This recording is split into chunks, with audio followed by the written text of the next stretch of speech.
Perkenalkan, nama saya Himawan Pratama. Saya adalah dosen tetap di Fakultas Ilmu Pengetahuan Budaya Universitas Indonesia atau FIB UI sejak tahun 2016.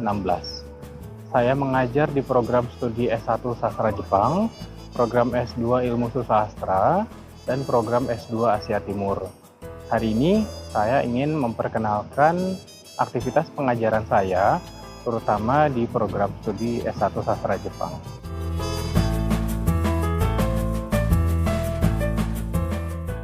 Studi Jepang di tingkat perguruan tinggi di Indonesia dimulai sejak dekade 1960-an, seiring dengan dijalinnya hubungan diplomatik antara Indonesia dan Jepang pada tahun 1958. Pada awal perkembangannya, studi Jepang dicirikan dengan semangatnya untuk membedah berbagai hal yang diklaim sebagai kekhasan dari budaya dan masyarakat Jepang. Pada perkembangan selanjutnya, bidang studi ini juga diharapkan untuk menjadi jalan masuk untuk mempelajari kemajuan Jepang, terutama sejak melesatnya perekonomian negara tersebut mulai awal dekade 1970-an. Di tahap berikutnya, seiring dengan globalisasi serta munculnya berbagai telaah kritis terhadap Jepang, muncul pula usaha-usaha untuk memikirkan ulang definisi serta signifikansi dari studi Jepang. Di program studi S1 Sastra Jepang FIB UI, penelaahan terhadap Jepang diarahkan untuk secara kritis mengamati berbagai fenomena dan produk budaya yang berkaitan dengan Jepang, baik yang ada di dalam maupun luar negara tersebut. Lebih jauh lagi, penelaahan terhadap Jepang juga ditujukan untuk menarik konteks maupun signifikansi, serta membandingkannya dengan bagian-bagian lain dari dunia, termasuk Indonesia.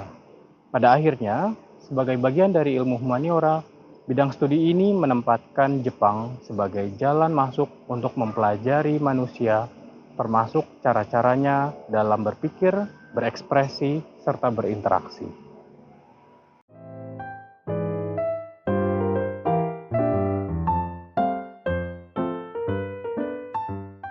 Dengan berlandaskan pada pemahaman studi Jepang seperti itulah, saya menjalankan tugas pengajaran saya. Beberapa mata kuliah yang saya ampu di program studi S1 Sastra Jepang, diantaranya adalah kemahiran berbahasa Jepang, telaah media massa Jepang, modernisasi Jepang, dan pengantar masyarakat Jepang. Melalui mata kuliah ini, saya berusaha untuk merangsang diskusi kritis mengenai berbagai fenomena dan produk budaya, termasuk berbagai jenis teks yang berkaitan dengan Jepang. Kali ini, saya ingin menjelaskan dan sedikit mendemonstrasikan praktik pengajaran saya pada mata kuliah telaah media massa Jepang.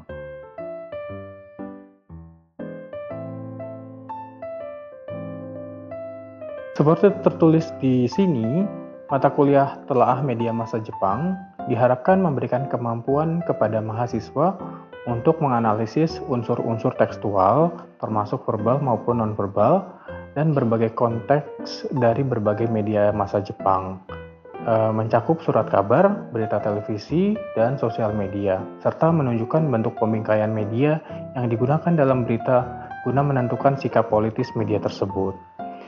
Ruang lingkup yang dibahas meliputi dinamika media massa di Jepang, ciri-ciri bahasa jurnalistik surat kabar, televisi, dan sosial media Jepang, jenis-jenis berita dalam surat kabar, televisi, dan sosial media Jepang, serta teknik pembingkaian media atau media framing.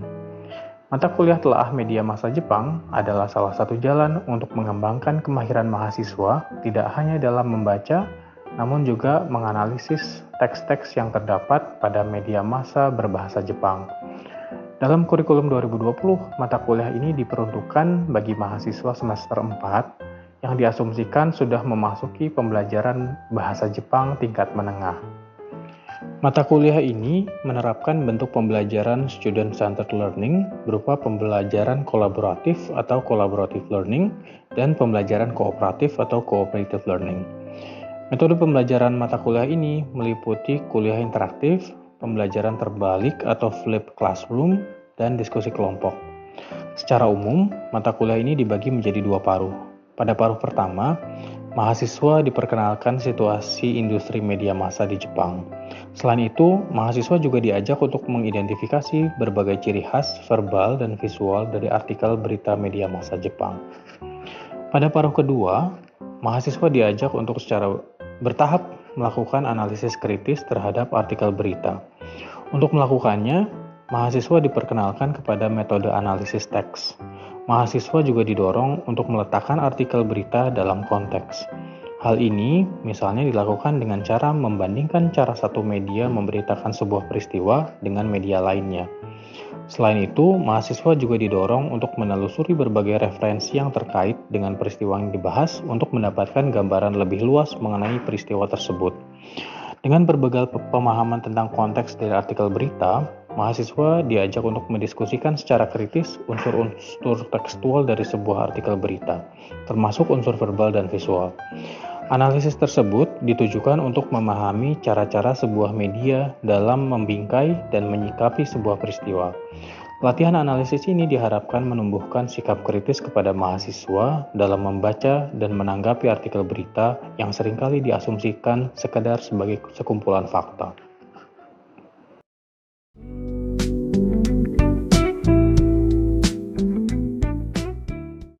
Mari kita lihat bersama contoh kegiatan yang dilakukan dalam mata kuliah Telaah Media Massa Jepang, yaitu pembahasan mengenai artikel dari Jakarta Shimbun, sebuah surat kabar berbahasa Jepang yang diterbitkan dan diedarkan di Indonesia. Artikel yang dibahas berjudul Ryo Shasu Ichioku Ninkoe Tio Dinikitai MRT Kaigyo Gonen Joukyaku Zouka Keiko, yang bisa diterjemahkan menjadi pengguna MRT lebih dari 100 juta orang, harapan pada TOD atau Transit Oriented Development, 5 tahun MRT dan jumlah penumpang yang terus meningkat. Artikel yang dibahas diterbitkan pada tanggal 28 Maret 2024.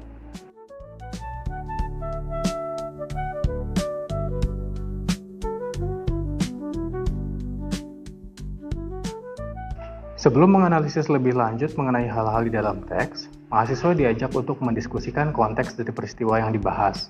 Untuk itu, mahasiswa secara berkelompok mencari berbagai informasi terkait pembangunan serta perkembangan MRT Jakarta. Mahasiswa juga menelusuri beragam tanggapan terhadap proyek tersebut sehingga mampu melihat proyek tersebut dari berbagai dimensi. Hasil diskusi dan penelusuran tersebut dipresentasikan dan ditanggapi bersama oleh dosen dan mahasiswa lain. Nah, berikut adalah berita yang akan kami presentasikan, tepatnya yaitu kalimat pertama dari paragraf pertama, yaitu Tairyo Kosoku Tetsudo MRT wo Uneisuru MRT Jakarta wa 25 nichi MRT Nambuku Sen no Ryoshasu ga nobe 1,200,000 nin ni tashita to happyo shita. Oke, bagus banget. Itu artinya apa ya? Jadi, perusahaan MRT yang mengoperasikan MRT di Jakarta itu mengumumkan bahwa ada peningkatan sebanyak 120 juta penumpang pada jalur HI hingga Lebak Bulus, yaitu pada tanggal 25 Maret 2024 ini.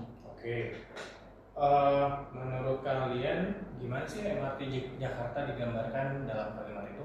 Menurut kami, berdasarkan artikel tersebut, MRT Jakarta diidentifikasi sebagai sarana transportasi yang sangat populer. Itu ditandakan dengan jumlah pengguna yang banyak, tepatnya pada kalimat Ryoshasu ga nobe 1,200,000 ni tashita. Oke, Hafiz, dari pembacaannya Hafiz, kata atau frasa apa saja yang membentuk penggambaran tersebut? Untuk kata atau frasa yang menggambarkan itu ada di kata tashita sebagai kata kerja yang artinya pencapaian. Jadi ini menggambarkan pencapaian dari perusahaan MRT Jakarta akan banyaknya penumpang pada bulan Maret bulan ini. Oke. Lalu ada apa lagi? Lalu kata-kata Ichioku Nihyaku Mangmin ini sebagai penjelas dan penegas bahwa peningkatannya ada banyak, yaitu sebanyak 120 juta orang. Oke. Lalu menurut kalian bagaimana implikasi dari pemilihan kata-kata tersebut? Baik, implikasi pada pemilihan kata di artikel tersebut adalah banyaknya masyarakat yang membutuhkan transportasi umum sebagai sarana mobilitas dan pihak MRT itu menjadi penyedia jasa. Jangan lupa bahwa ini adalah penggambaran artikel ya. Jadi artikel ini menggambarkan bahwa di situ nanti kita bisa mulai masuk ke penelaahan tentang kepentingan dari artikel atau pembuat artikel ini. Ya. Oke, baik. Terima kasih Salman dan Faris. Sama Des. Pada pertemuan selanjutnya, berbekal pemahaman kontekstual tentang proyek MRT Jakarta, kelompok mahasiswa melakukan analisis tekstual terhadap artikel Jakarta Shimbun untuk memetakan pembingkaian serta sikap dari media tersebut terhadap proyek yang dimaksud. Ya, sebagai penanda bagaimana MRT Jakarta ditegaskan sebagai pihak yang punya wewenang terhadap pengoperasian MRT.